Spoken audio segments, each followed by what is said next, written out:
पति की इज्जत वही औरत करती है जिसकी मायके में उसके बाप की इज्जत होती है, क्योंकि लड़कियां ज़्यादातर संस्कार अपनी माँ से ही सीखती हैं।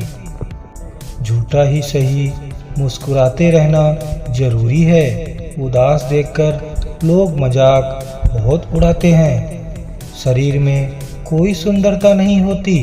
अच्छे कर्म, विचार, वाणी, व्यवहार, चरित्र और संस्कार जिसके जीवन में यह सब है, वही सबसे सुंदर इंसान है।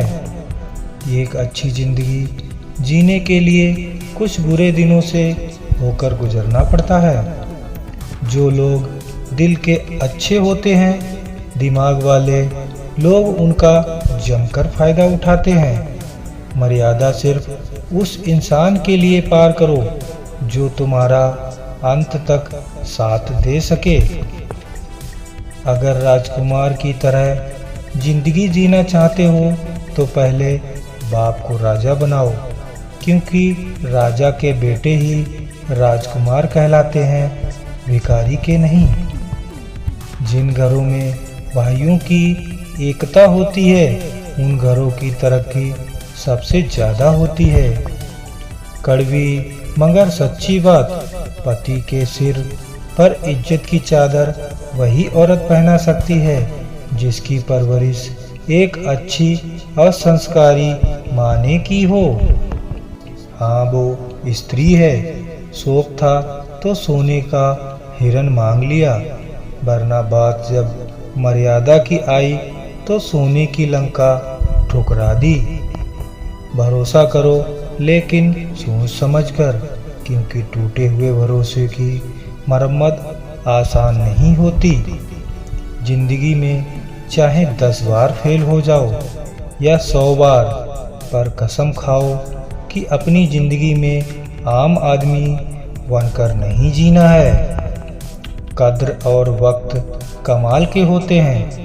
जिसकी कद्र करो वो वक्त नहीं देता, और जिसको वक्त दो वो कद्र नहीं करता।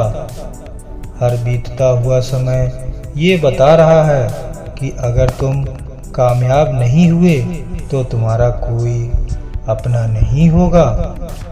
घुटन बस भीड़ में ही नहीं होती, कभी कभी अपने घर में भी होने लगती है। जिस मंदिर के दरवाजे कभी बंद नहीं होते, उस मंदिर का भगवान पिता ही होता है। किस्मत से ज़्यादा अपनी काबिलियत पर भरोसा करो। एक दिन तुम्हारे सपने जरूर पूरा होंगे। जमीन पर कब्जा करने वालों की अंतिम यात्रा में जरूर जाया करो और देखा करो कि वे साथ में कितना जमीन ले जा रहे हैं। किसी रिश्ते में तीसरे व्यक्ति की उपस्थिति 2 लोगों में से किसी एक की सहमति से होती है, वरना अजनबियों में इतना साहस कहाँ कि वो किसी रिश्ते में आकर यूं ही ठहर जाएं। पिता सिर्फ शब्द नहीं, वो पूरी एक किताब है जिसे समझने में जिंदगी लग जाती है। औलाद को नए जूते और नए कपड़ों में देखकर खुद पुराने जूते और कपड़े पहनकर मुस्कुराने वाली हस्ती को पिता कहते हैं।